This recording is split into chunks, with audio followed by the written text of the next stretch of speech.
बढ़ गई बा और मोटाई के कहतरू। अरे तो हमरे चली ना ना जाता देखो तोरा में गिर जाता रही। अरे तू उल्टे बतियाओ तो इतना मोटा गई हो कि तोरा से कैसे चल जाई। एक बढ़ गई बा तोहार कंट्रोल करा।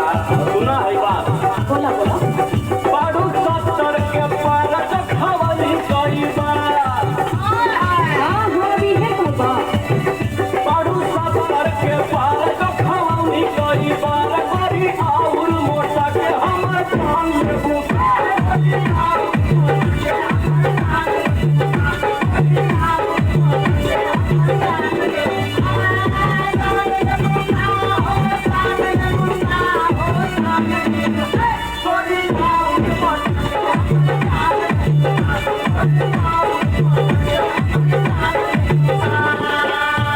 अच्छा छोड़ा कुछ ना करवा हम जाना से तो भी कुछ ना करवा। हाँ तो केक डाल लेकिन वो बात नहीं बोला। वो तो जरूरी कर दे बहा ना। अरे तो हम ही करत बानी ना कि गाँव जवार करत हो। एको बतिया ना मान भइल पायल पुरान। एको बतिया ना मान भइल पायल पुरान। पैर जनिया ले ले छम छमाएगा।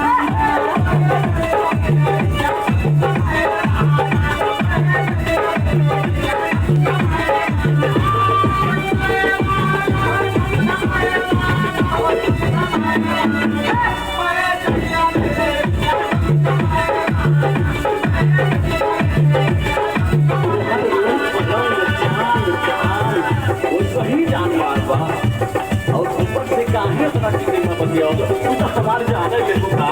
अच्छा तोहर हीरोनी के जाना दिया तोरे नाम हां। तोहर हीरोनी के जाना दिया तोरे नाम हां। पर जनी हो बजा के हमर जान